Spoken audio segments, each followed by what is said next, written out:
بسم اللہ الرحمن الرحیم۔ دو انصاری بچوں کا ابو جہل کو قتل کرنا۔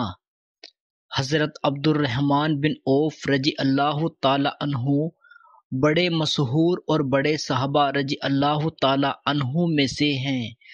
فرماتے ہیں کہ میں بدر کی لڑائی کے میدان میں لڑنے والوں کی صف میں کھڑا تھا۔ میں نے دیکھا کہ میرے دائیں اور بائیں جانب انصار کے دو کم عمر لڑکے ہیں۔ مجھے خیال ہوا کہ اگر قوی اور مضبوط لوگوں کے درمیان ہوتا تو اچھا تھا کہ ضرورت کے وقت ایک دوسرے کی مدد کر سکتے۔ میرے دونوں جانب بچے ہیں، یہ کیا مدد کر سکیں گے؟ اتنے میں ان دونوں لڑکوں میں ایک نے میرا ہاتھ پکڑ کر کہا، چچا جان، کیا تم ابو جہل کو بھی پہچانتے ہو؟ میں نے کہا، ہاں پہچانتا ہوں۔ تمہاری کیا غرض ہے؟ اس نے کہا، مجھے یہ معلوم ہوا ہے کہ وہ رسول اللہ صلی اللہ علیہ وسلم کی شان میں گالیاں بکتا ہے۔ اس پاک ذات کی قسم جس کے قبضے میں میری جان ہے، اگر میں اس کو دیکھ لوں تو اس وقت تک اس سے جدا نہ ہوں گا جب تک وہ مر جائے یا میں مر جاؤں۔ اس کے اس سوال سے مجھے بڑا تعجب ہوا۔ اتنے میں دوسرے نے وہی سوال کیا جو پہلے نے کیا تھا۔ وہی اس نے بھی کہا کہ اتفاقاً میں ابو جہل کو دوڑتا ہوا مجھے نظر پڑ گیا۔ میں نے ان دونوں سے کہا کہ وہ تمہارا مطلوب ہے جس کے بارے میں تم مجھ سے سوال کر رہے تھے، وہ جا رہا ہے۔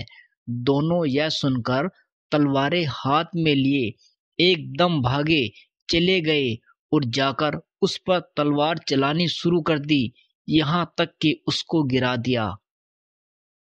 یہ دونوں صاحبزادے معاذ بن عمرو بن جموح اور معاذ بن عفرہ ہے۔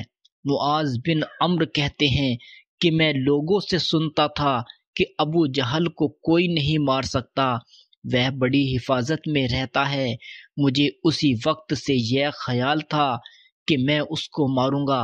وہ دونوں صاحبزادے پیدل تھے اور ابو جہل گھوڑے پر سوار تھا، صفوں کو درست کر رہا تھا۔ جس وقت عبد الرحمن بن عوف رضی اللہ تعالی عنہ نے دیکھا اور یہ دونوں دوڑے تو گھوڑے سوار پر بے راہ راست حملہ مشکل تھا، اس لیے ایک نے گھوڑے پر حملہ کیا اور دوسرے نے ابو جہل کی ٹانگ پر حملہ کیا، جس سے گھوڑا بھی گرا اور ابو جہل بھی گرا اور اٹھ نہ سکا۔ وہ دونوں حضرات اس کو ایسا کر کے چھوڑ آئے تھے کہ وہ اٹھ نہ سکے۔ وہ وہیں تڑپتا رہے، مگر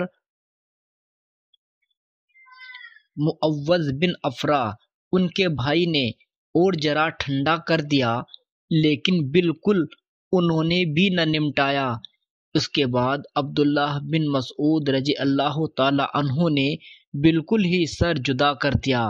معاذ بن عمرو رضی اللہ تعالی عنہ کہتے ہیں، جس وقت میں نے اس کی ٹانگ پر حملہ کیا تھا تو اس کا لڑکا اکرمہ ساتھ تھا۔ اس نے میرے موڑھے پر حملہ کیا، جس سے میرا ہاتھ کٹ گیا اور صرف کھال میں لٹکا رہ گیا۔ میں نے اس لٹکے ہوئے ہاتھ کو کمر کے پیچھے ڈال دیا، دن بھر دوسرے ہاتھ سے لڑتا رہا، لیکن جب اس کے لٹکے رہنے سے دقت ہوئی تو میں نے اس کو پاؤں کے نیچے دبا کر زور سے کھینچا، وہ کھال بھی ٹوٹ گئی جس سے وہ اٹک رہا تھا۔ میں نے اس کو پھینک دیا۔ سبحان اللہ۔